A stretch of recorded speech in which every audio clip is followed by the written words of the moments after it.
Thank you. Patrick sends his regrets. He's unable to attend as much as he wanted to be here. But so I think the important thing to start off with here is that erasure coding is not a feature that came together overnight. It's actually been started development quite a few years ago, and so there's been a number of contributors. It started with Intel, and then Oak Ridge picked up the torch and worked on this for a couple of years, and more recently DDN, WAM Cloud, and TLC, we've all been contributing to this. And so, this was my AI eraser coded village. So thanks to everybody who's been working on this. And like I said, earlier, I think that this is, a game changer for Lustre. We've had a long time where, we're dependent on, the quality of the storage and the network and everything to provide, super reliable operation. But, as the scale grows, it's inevitable that there's lots of issues with the underlying hardware. And, a storage system today, a large storage system might have 10,000 or more. We had, I think, back in the old days, as many as 30,000 hard drives in a system, and, hidden behind RAID. But even then, thousands of servers, multiple thousands of ports, network ports and cables and things like that. It's inevitable that there's going to be multiple failures going on there. And, lots of the nodes, a large fraction are OSTs, so it makes sense to address the redundancy there first, as much as we'd like to do everything all at once. But, improvements in the reliability going from disk to flash has improved considerably. On the flip side, in order to improve RAID reconstruction, performance, and amortize costs, OSTs have become increasingly large.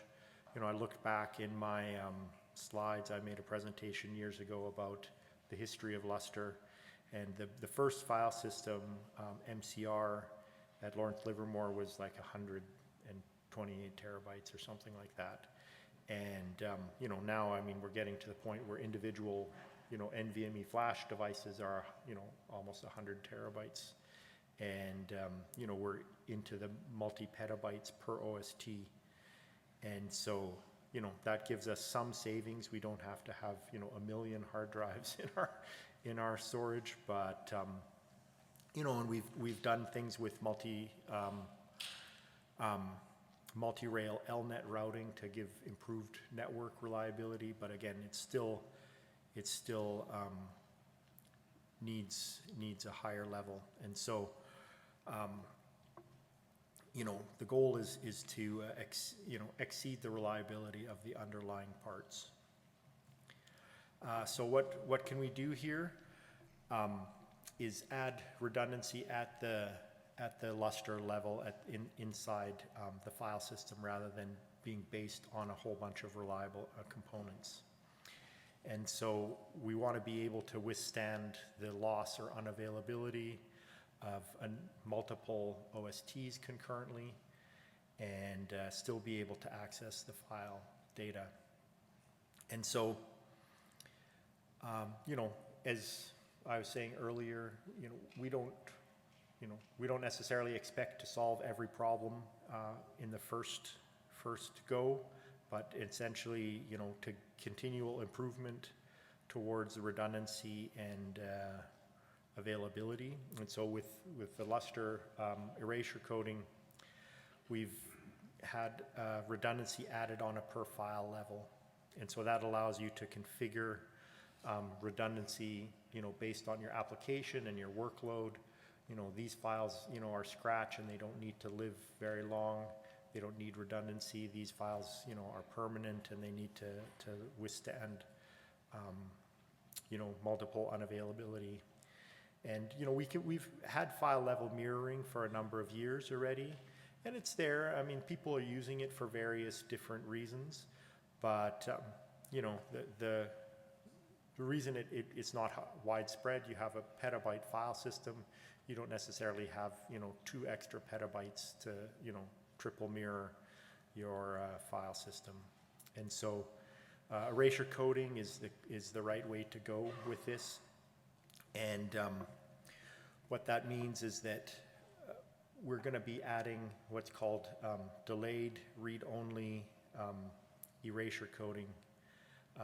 You know, we have delayed mirroring today, and what that means is you write your file in a normal RAID 0 manner, and then sometime after that is done, there's an extra mirror copy added. So, you know, we try not to, you know, it has pluses and minuses, the delayed mirroring. On the plus side, when you're doing your application write, the data write doesn't take any extra bandwidth, right? And so that's good for, you know, bandwidth constrained checkpoints and things like that, and the chances of the checkpoint, you know, losing OSTs at the same time you're losing clients is fairly low. So you can write your checkpoint and then, you know, mirror it in the background if you need to within a few minutes. Or, you know, honestly, most files,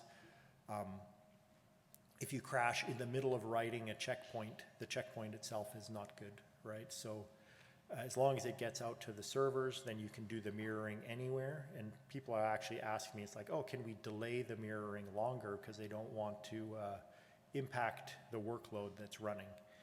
And so, you know, the delayed mirroring, it's okay, but if you modify a file after it's written, you have to remirror the whole thing. And so the problem with mirroring, of course, is the cost, the space, and you know, it's largely used for doing tiering, you know, between a flash tier and a disk tier. You have 2 mirrors and you can read from either one. So what we're planning now is to do read-only erasure coding to start, and you know, that provides a redundancy, you know, on the file reads, which is, you know, 99% of the lifetime of a file. You're reading it, and then immediate write mirroring will give us the ability to have clients, you know, write both copies of a file at the same time. And so that, you know, is good from a availability point of view. It's a drawback because it's going to use twice as much bandwidth from the clients. But then the progression from that is to have immediate write erasure coding, so that you would write, you know, your whatever 8 data stripes and then 2 erasure stripes. So that reduces your bandwidth and space consumption, but gets you the availability. And so this is, you know, implemented in a series of phases to give us the functionality, you know, incrementally. So for the initial phase, the read-only erasure coding, you write out the file in a RAID 0 manner with multiple stripes. So these are the blue stripes here, 0 through 7. And then, you know, a few minutes later, after the erasure, or the data write is finished and the file is closed, the parity stripes will be generated. You know, it could be on the same client, it could be on a different client, it doesn't matter. And in the sense that it's you know, generated this from the point of view of the client, you know, this erasure coding mysteriously appears, and then after that, any reads from the data, if you lose either the storage or the server or the network, or for that matter, it's just, you don't even have to lose it, it just has to be slow or busy or whatever, you can do the read reconstruction by you know, reading one of the parity stripes, reconstructing the data, and then moving on with your life, right? And the initial implementation is not intended to replace the redundancy down at the storage level. It's intended to supplement it, because we don't necessarily want to be rebuilding, you know, you have 10,000 drives. If one of the drives fails, we don't want to be rebuilding the file system, you know, continuously. Right, so there's still going to be a need for initially redundancy at the storage level to provide, you know, availability, management of drives, and all of that kind of stuff. This is intended to supplement the underlying redundancy by giving us a higher level client-driven reliability. And you can see, just a comparison, 8+2 erasure coding with the 2 extra drives, it gives us 25% overhead in terms of bandwidth and space versus 2 or 3-way mirroring, as 100 or 200% space, and we get reliability for 2 failures with less space. This provides a basic flow diagram of what what I described. Create the file, RAID 0. There's a user space policy, and you're just watching the change log, and waits a few minutes after the file stops being modified, so you're not doing extra work generating erasure codes that are being obsoleted right away. And it's using the standard tools, right? LFS mirror is being enhanced to understand the erasure coded layout, and the EC is using, essentially we treat the erasure coded stripes as a mirror that's marked specially that you can't read it from a client, or the client won't read it. And so we just call LFS mirror resync. It generates those erasure codes, and the timing and flexibility of that is entirely up to this user space daemon. But this gives us redundancy pretty straightforward, and lots of different use cases, of course. A popular one would be AI training, where you have a huge data set. People have very large data sets, but you want the you don't want to be waiting for 5 minutes or 10 minutes for failover to complete. So you add in erasure code for X% overhead, 10 or 25%, and then if your OSTs are offline, or your network glitches out, or whatever, some rack goes down, you can reconstruct your data and move on with your life. And we're looking, potentially it will be yet to be determined exactly how quickly clients will retry on generating the data, regenerating the data from the parity, but it could be as quickly as a second or a fraction of a second, depending on your trade-off for, or your willingness to pay extra bandwidth for reduced latency, right? Because essentially all you need to do is read an extra megabyte from one of the other OSTs, and the bandwidths we're looking at for the RAID reconstruction with the optimized, so we're using ISAL, which is an Intel math library, to generate the erasure codes, and the CPU optimized versions of erasure code and decode are in the 20 gigabytes a second per core. And so the cost of regenerating the data is basically only the extra time it takes you to read that extra stripe. And so conceivably, we've talked about, if you really care about low latency, you just read 9 or 10 stripes. You always read the parity with your initial read, and so the first 8 that arrive, you reconstruct the missing stripes if you need to, and then you move on. And yes, you spend 25% extra bandwidth, but you have a latency in the milliseconds, right? And so it gives you a lot of flexibility there. This is really what some applications want, is to have very steady data throughput, and they're not saturating their networks necessarily on the bandwidth.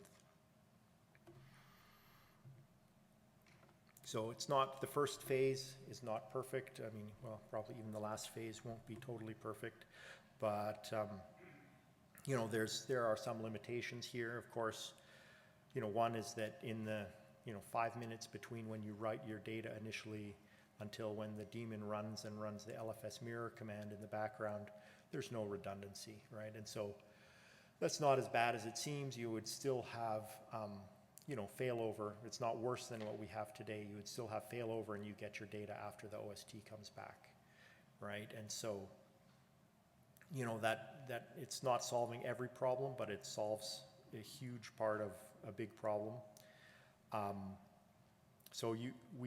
One of the nice features actually is that because of the way, and I'll get into this later, but because of the way the layout is done, you can add erasure coding to existing files as well. It has no format change to the existing striped files. You can just add parity onto every file in an existing file system.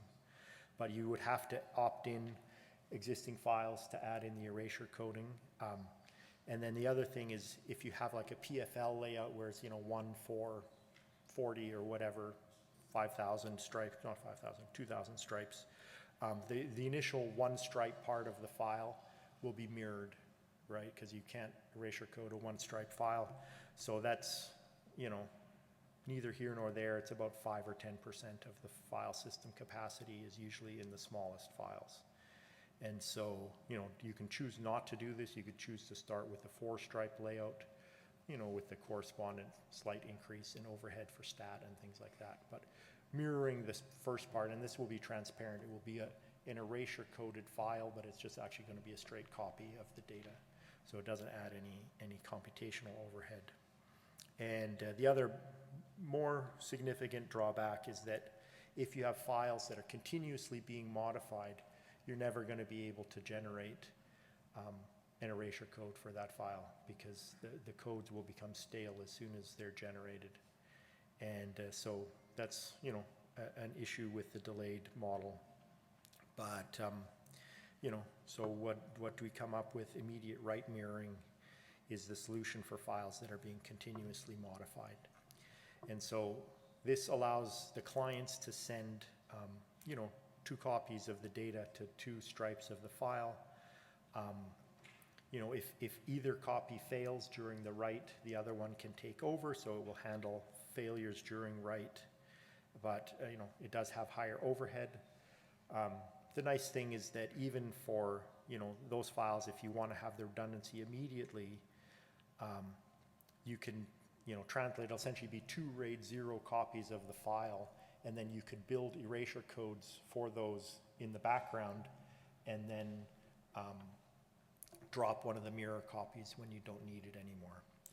And so it's, gets not quite the best of both worlds, but it's getting closer. So it's semantically very easy to describe, write all the data twice. It's, the implementation is a little bit more tricky. You have to worry about, what if the writes from 2 clients arrive at the mirrors in different orders and they're overwriting each other, and various complexities in that respect. But it's essentially, we pick one copy to be authoritative, and in the 99% of cases where everything works out fine, the client has finished writing, closes the file, everything's good. All the mirrors are immediately all up to date. In some cases, there may be extra work to, decide which one is the right one if you crash in the middle. But if, in the worst case, it falls back to the original scenario we have today with the delayed write mirroring, where, some copy didn't get written completely and the OST was offline. When it comes back, the server, that was doing the delayed resync will, detect this and then resync that mirror in the background, right? But it's, handles the write case pretty well. This is again an AI example, but it works for any other kind of thing where you have write heavy workload where you're continuously updating files, and you can get the redundancy right away. It works with, KV cache is another example. Maybe not. In KV cache, you can regenerate it in other ways semantically rather than, data reconstruction. But, the good news is that this is building upon, previous infrastructure. All of these features are reusing, sort of, extending on the work that comes before it, and so we don't have to re-implement everything. We have a good design, or Patrick has a good design for how to implement the right mirroring and handling all the ordering issues. And he's hoping that the design will be done in the next month or so, and then it would be about 6 to 8 months to implement the immediate right mirroring. So the final stage of this project would be immediate right erasure coding, and as it turns out, you can use most of the same infrastructure from the right part. The only tricky thing is if you're doing partial overwrites of RAID stripes. There's the right RAID hole, and that has to be addressed. But it might be possible just to do, if you're having multiple writers into the same file, you would just say, okay, I'm going to bail and do a mirror until such a time that the right calms down, and then I can build the erasure code from the mirror. And so it doesn't try to, even the immediate right erasure coding doesn't try to solve every crazy workload. The good thing is, HPC is crazy that way, in the sense of, multiple clients writing with unaligned offsets in the single file. Lots of, S3, for instance, you can't even overwrite a file. and people live with that forever, right? You can only append at the end of the file. It's a single write. And so, lots of workloads exist where you're only having one writer or well-formed writers into a file. And so, the process to implement this is about the same. There's an overlying, high-level kind of architecture for immediate erasure coding that will reuse a lot of the immediate mirror write code, and at a rough guess, about another 6 to 8 months. But we'll have LAD by then, and then Patrick can tell us about the details. So, this is where we are today. I mean, the phase 1 read-only erasure coding, I would say, is about half landed into the master branch today. And, about, I think, roughly, 35 to 40 patches left, and we're going at about 5 or 6 a week, landing into master, going through the testing and interactions and everything with other features. And so there's, to my mind, it's, for sure going to be code complete in 2.18. There's some things, that still need some work in terms of, the read selection policy. We already have things like fast timeouts, the optimized reads, instead of doing reconstruction a page at a time, it's doing it a megabyte at a time. CPU optimized integration into the kernel needs a little bit of help because Intel uses a different assembler than everybody else in the world, and so that code has to be translated or built with a different assembler, but it's otherwise okay. And so phase 1 is pretty much done, and phase 2 will be starting and targeted at 2.19, right, the immediate right mirroring. And the immediate erasure coding will follow after that. How am I doing on time? Okay. Yeah, so in terms of some of the details, it's using RAID 4, and people probably don't know what RAID 4 is. RAID 4, I think there's a diagram here. So what is RAID 4?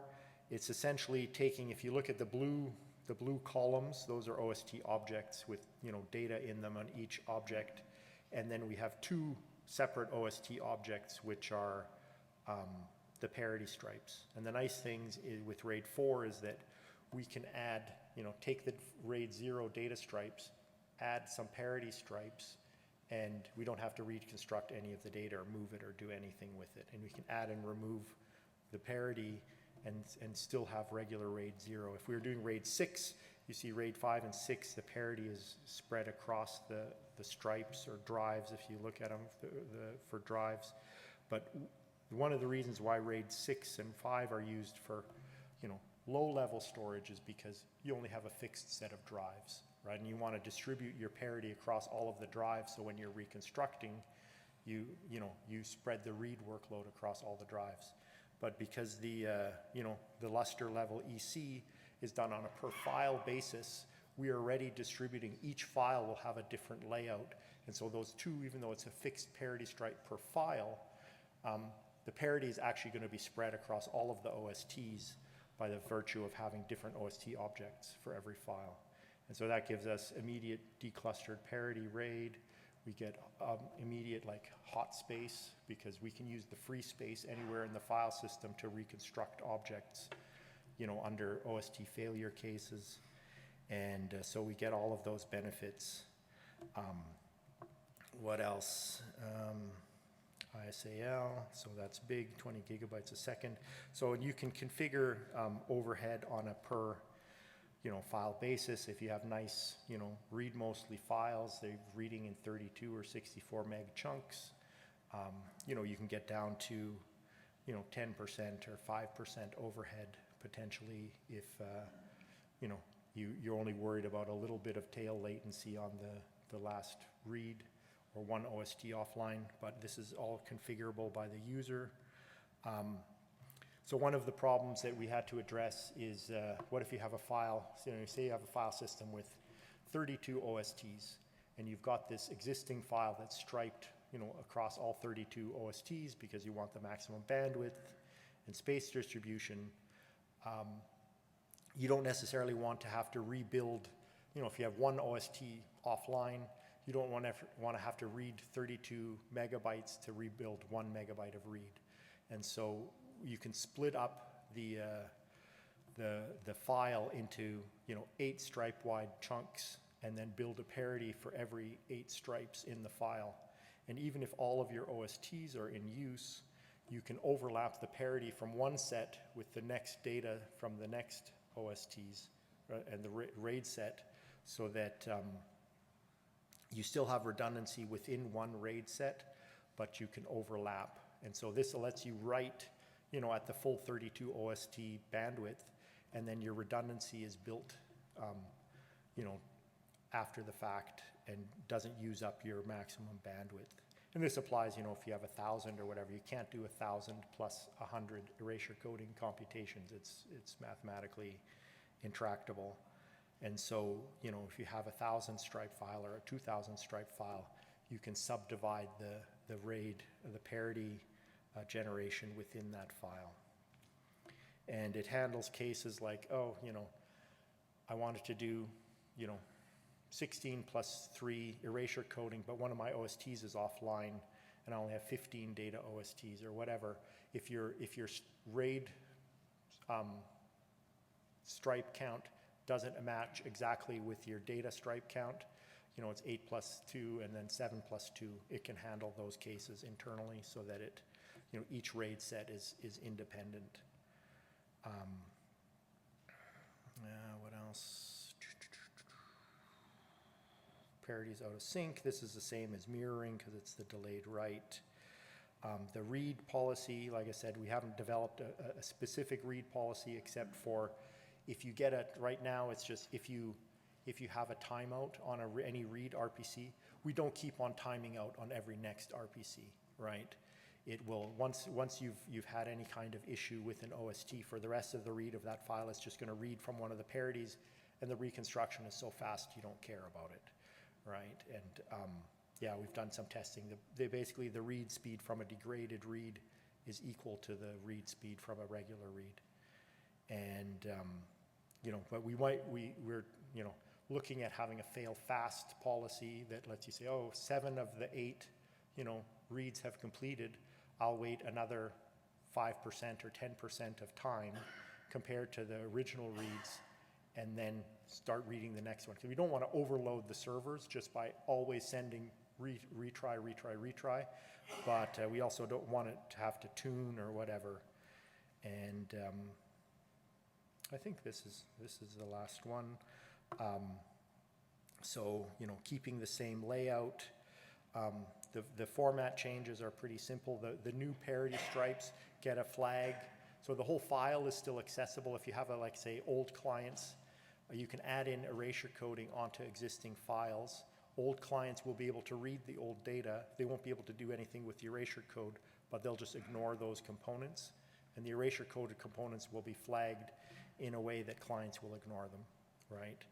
But they won't be chosen for read or write like a regular mirror, but we can still access the data in the RAID 0 part of the file. And the other important thing, the resync currently depends on an external user space tool to watch the change log or something like that to look for files and call the LFS mirror resync command. But it's not super rocket science. I mean, that's part of what is driving like the LFU, fine tool to have a built-in engine for doing this kind of work in Lustre itself. And that's it.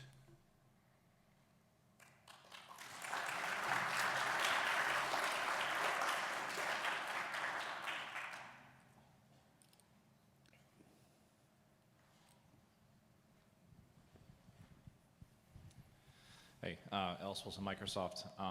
I couldn't tell from the presentation if you were able to basically set in like PFL, like you might have like multiple levels there. Can you set like an individual first and second tiers to do mirroring, and then later ones to do higher levels of EC? Yeah, I don't know if it's in there, but yeah, it totally works like with regular layouts, right? So you can have, if you have a PFL, like I said, if the first one is one stripe, and then 4, and then 40, let's say, right? And you say, I want 8 plus 2 on that file. Of course, the first one, it has to mirror it because there's only one stripe. Right. And then the 4 one will get 4 plus 2, and then the 40 one will get 5 8 plus 2s in it. Yep. And you can have things like multiple data mirrors, and then each one could specify separately whether they're erasure coded or not, right? And so you could do things, it's a pretty common pattern today to have like a flash mirror and a disk mirror.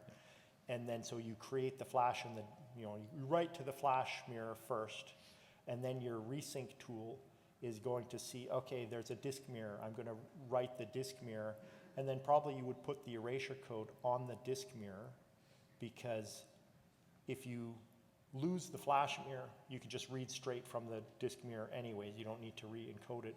Right. But you might drop the flash mirror on space constraints in the flash tier, and then you'd have the erasure code left behind on the disk tier, and then you don't have to rebuild it later, right? So you can do anything you want, pools and everything like that. Okay, yeah, no, that gets really powerful with like small files, and especially if you're able to randomly read one of the mirrors at the like lower levels in the PFL, because that avoids hotspotting on like really heavily used small files. Yeah, and I mean the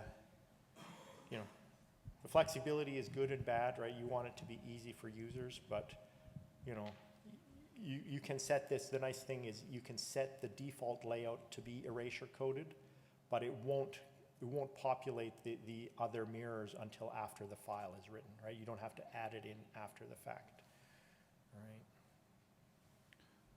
right? Cameron Haar, Lawrence Livermore Lab.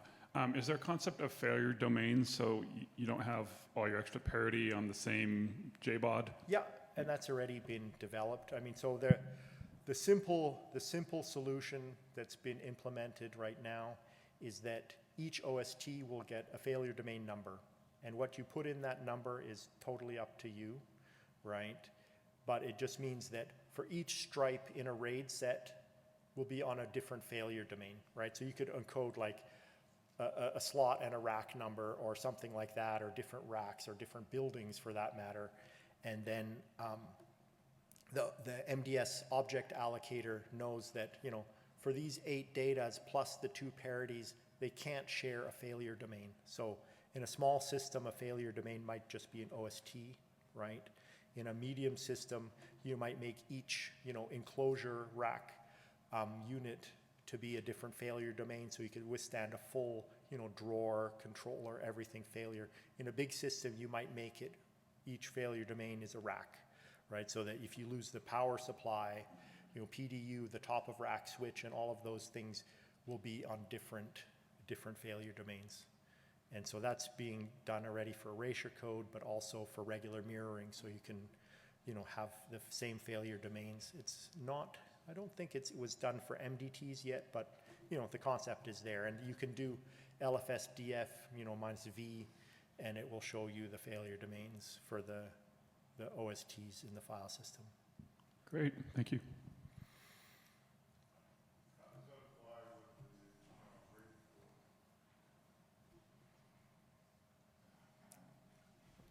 Joe Marvini with Sandia Labs. How does that apply with like the RAID 4 that you were talking about? Especially when you're dealing with these big arrays that have, hundreds of disks, the petabyte type of OSTs. Yeah, I mean, well, so the failure domain is still only on an OST level, right? And so the current implementation is assuming that there's still some redundancy at the OST level, right? So if you have 100 disks in one OST, we don't expect, the Lustre level erasure coding to handle one OST. We still expect, some RAID at the bottom level, but potentially, if you're less concerned, you could do RAID 5 at the bottom level, and then, a +1 or a +2 at the Lustre level, and the bottom level would handle single level failures, and in the worst case, the OST goes offline, we can rebuild it after. But, I don't think we're quite ready to say you can't have any redundancy, right? Because it's just a lot of tooling and management and stuff that we're not ready to do yet. Well, just given that slide that you presented, you showed that the RAID 4 type array was basically, you had the parity drives, segregated, whereas like with the RAID 5.6, the parity shifts. Oh no, between. but this is the thing I was trying to emphasize here, is that this distribution is per file, right? Oh. Okay. So every column is a different. It's not a whole OST. It's just an object. So each file has a different, parities on OST 1 and 2, and this file has parities on 3 and 4 and whatever, and they're all just splattered across the whole OST space. And so as soon as one OST goes down, if you're rebuilding the whole file system, of course we would normally just do it on the read per read, but your parity is coming from all of the OSTs. And if you're rebuilding an OST, I think on one of the slides, and I didn't mention it explicitly, but one of the big caveats is you need enough free space in your file system to be able to reconstruct, right? And until that time, you would reconstruct in memory, and you couldn't replace your whole OST if it was permanently lost. I mean, this is mostly targeted at, your OST is offline and it's going to reboot in 5 minutes, but if it's off for an hour, you don't care as much, right? But initially, you won't be able to, if one of the data OSTs is offline, you won't be able to write to that file. You would have to do a reconstruction to a new layout that doesn't include that OST, right? But one of the developments in one of the slides, I can't remember, is immediate single stripe replacement. That's been something that people want to do to sunset OSTs. You don't want to have to rewrite your 500 gigabyte file just to replace one stripe in there. And so being able to, clone that stripe over to a new OST and then swap that object in, then you could do that pretty quickly and then continue writing to that file, right? Without having to rewrite the whole file and change the layout and stuff. So, all right, more? Aurélien de Grémont, NVIDIA. So, one related question is, so the purpose of this feature is to be able to have one OST down and the system keeps running. Yep. And in the past, or still now, when one OST is down, quickly you can have lots of clients stuck trying to do some RPCs to this OST, even if it is not I/O actually to that. And so EC will solve the I/O problem, but I'm wondering if right now in the Lustre client there is still syscalls that could trigger requests that will still hang because when OST is not responding. So I know StatFS has been improved, there's some caching there, but I'm thinking maybe Glimpse could be also impacted, and I'm wondering if there's other ones. Yeah, I mean, so there is a window between when the OST first goes down and then, the clients are waiting, hundreds of seconds until those RPCs time out, right? And so the nice thing here, I mean, is we can just do another read to a different OST and fail the reads in a few seconds, right? The other RPCs will still have to time out until there's some way, we can, handle those RPCs in a sane manner. But at least, as soon as that original window goes by where we know that the OST is timing out and we mark it inactive, then the clients can stop sending RPCs there. They will just time out instantly, right? So there's still issues that need to be addressed, right? But this solves, one big part of it. The other thing is the MDSs will also already, for a long time, stop allocating new objects as soon as the OSTs, go inactive or unresponsive. And so within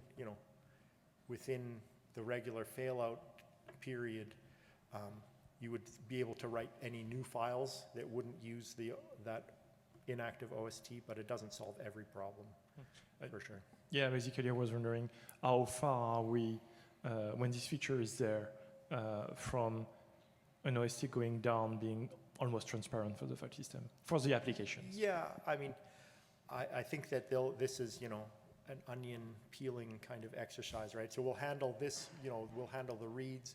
It does mean that, some of the things like I was talking about, the reduced recovery time, can handle some of those things in terms of being able to be faster about timing stuff out and being able to be faster about, in this case, faster about the reads, but maybe we can do similar things about, hey, we don't care about StatFS completing, 100%, we can time it out in a few seconds, right? And you just get a blank line, and that's okay, right? The paradigm for why we need to wait has changed, because it used to be, it didn't matter what you were doing, you were waiting the same time.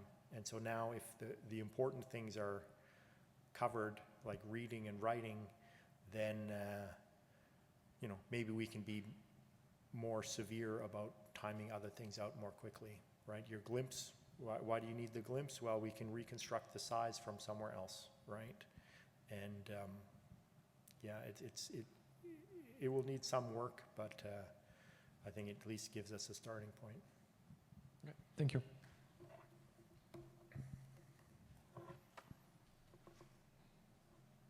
All right, thank you.